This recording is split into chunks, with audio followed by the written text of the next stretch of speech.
যেদিন বিহার আর ইউপি থেকে, বিহার আর ঝাড়খণ্ড থেকে হিন্দুদেরকে নিয়ে ওখানে আমরা ঢুকবো, একদিনে খালি করে দেব মুর্শিদাবাদ মালদাকে, একদিনে খালি করে দেব। হ্যাঁ, আমি সঠিক টুইট করেছি, আপনি দেখেছেন। যেভাবে মুর্শিদাবাদকে হিন্দুবিহীন করার যে চক্রান্ত চলছে,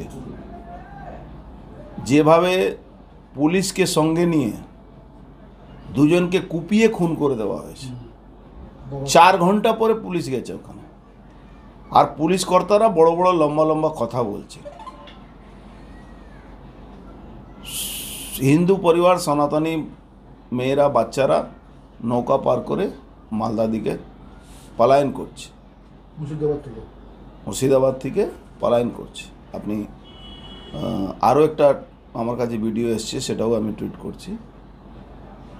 তো যেখানে মমতা ব্যানার্জি আজকে 15 দিন ধরে একটা কথা বলতেন কি রামনবমীতে দাঙ্গা করবে, হিন্দুরা সনাতনীরা দাঙ্গা করবে, ঈদের নামাজের দিন রেড রোডে দাঁড়িয়ে উনি বলেছেন হিন্দু ধর্ম গন্দা ধর্ম। উনি যদি এখন হিন্দু সাজার চেষ্টা করছেন, অথচ উনি হিন্দু নন। যদি উনি হিন্দু থাকেন, নিজেকে বলছিলেন ব্রাহ্মণ ঘরের মেয়ে, ছেড়ে দিন ব্রাহ্মণ ঘর। উনি যদি মুখ্যমন্ত্রী পদমর্যাদা ওনার যদি কাছে থাকে, একবার শুধু বলুন কি ওয়াকফ বোর্ডের যে অ্যামেন্ডমেন্ট হয়েছে, যেটা আইন পাস হয়েছে, তারপরে যে তাণ্ড হয়েছে, ওনার পুলিশ তার সহযোগিতা করেনি। একবার উনি বলেন কি এই দাঙ্গাটা, এই ঘটনাটা মুসলমান করেছে। উনি তো একটা ধর্মকে, হিন্দু ধর্মকে, সনাতন ধর্মকে গন্দা ধর্ম বলেছিলেন। উনি তো বলেছিলেন রামনবমী যারা করে তারা দাঙ্গাবাজ। আজকে উনি বলুন কি উনার এই মুসলমানরা দাঙ্গা করেছে ওখানে শমশেরগঞ্জে। এখন উনি বলছেন দুই পক্ষকে, আমি বলছি দুই পক্ষ ওখানে দাঙ্গা করেছে। লজ্জা হয় না? ডাকাতের দল করেন উনি। আজকে উনার এমপিরা নাটক করে কান্নাকাটি করছে। খলিলুর রহমান আজকে শমশেরগঞ্জের এমএলএ নাটকবাজি করছে কি আমার উপরে হামলা হয়েছে। এই ভিড়টা উনি বলছেন তো, এই ভিড়টা সামাল দেওয়া যাচ্ছে না। যেদিন বিহার আর ইউপি থেকে, বিহার আর ঝাড়খণ্ড থেকে হিন্দুদেরকে নিয়ে ওখানে আমরা ঢুকবো, একদিনে খালি করে দেব মুর্শিদাবাদ মালদাকে, একদিনে খালি করে দেব। একদিন লাগবে আমাদের। আর সিদ্দিকুল্লাহ চৌধুরী বলছে কলকাতা আমি অচল করে দেব। কারো কোনো পার্টি লাগবে না আমাদের। কলকাতা বাইরে থেকে লোক আনতে হবে না।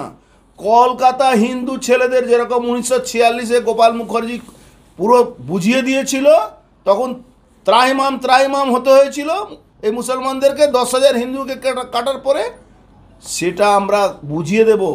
গোপাল মুখার্জি এখনো মরেনি।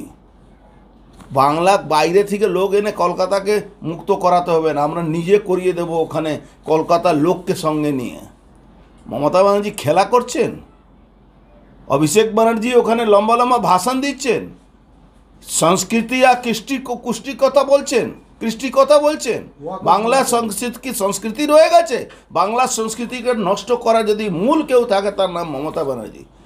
একটা জিহাদিদেরকে এক্সটেন্ডেড বাংলাদেশের প্রধানমন্ত্রী হওয়ার স্বপ্ন দেখছেন উনি জীবনে এটা পারবেন না, নিশ্চিত থাকুন। কোন জেলায় খারাপ অবস্থা আছে? পুরো 9টা বর্ডার এলাকা পুরো সর্বনাশ করে দিয়েছে মমতা ব্যানার্জি। 9টা বর্ডার এলাকায় আগামী দিন এরকম ভয়ঙ্কর পরিস্থিতি আরও ভয়ঙ্কর হবে। আমি সনাতনীদেরকে বলবো সবাই তার পাশে দাঁড়ান। যত ওখানে হিন্দুদের উপরে পলায়ন হচ্ছে তাদের পাশে দাঁড়াতে হবে।